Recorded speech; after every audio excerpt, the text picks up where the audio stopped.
In a small village on the outskirts of Nsukka, a 14-year-old girl named Chidinma spent her days scribbling stories on the back of old notebooks her mother found at the market. Her dream? To become a famous writer and share the stories of her people. But dreams were expensive, and hunger was louder.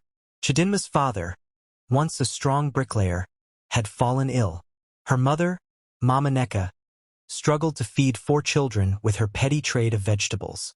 So one day, Chidinma folded her dreams, tied them in a scarf, and joined her mother in selling roasted corn by the roadside. Her hands were burnt often. Smoke stung her eyes, but she smiled to customers. Some mocked her, some pitied her, most ignored her. But Chidinma had learned that tears had no value in the market. After every sale, she would return to her little corner behind the zinc kiosk, take out her notebook, and write. Stories of queens and warriors.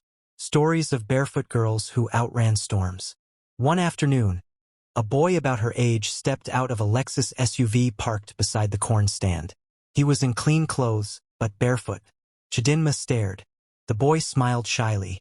"My name is Tachukwu," he said. "I hate shoes." She laughed.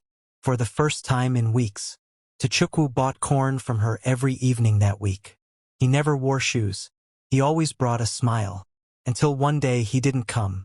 That night, rain fell hard. Their zinc roof gave way in the kitchen. Her father's cough worsened. Her mother cried quietly, thinking the children were asleep. Chidinma lay awake, hugging her notebook, writing the only way she could cope. Weeks passed. One evening, she sold corn to a woman in a sleek dress and tired eyes.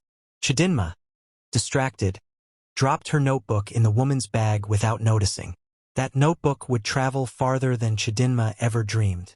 3 weeks later, a strange man came to the village asking for the corn girl who wrote about barefoot queens. He held the notebook in his hand.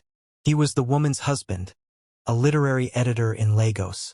They wanted to publish her short stories, pay her, sponsor her education. Chidinma stood frozen, her hands still smelling of roasted corn and charcoal. Her mother cried. Her father sat up for the first time in weeks, coughing and laughing. Chidinma returned to school, this time with books of her own and her stories in print. She still helped her mother in the evenings by choice. But now, when she sat at the roadside, people gathered not just to buy corn, but to hear her read. The same villagers who once mocked her now called her the girl who writes for the world.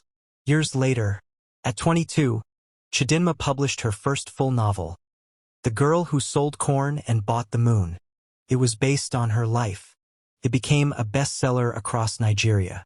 And Tachukwu, he showed up at her book launch, still barefoot. She smiled, remembering everything the corn smoke couldn't burn away.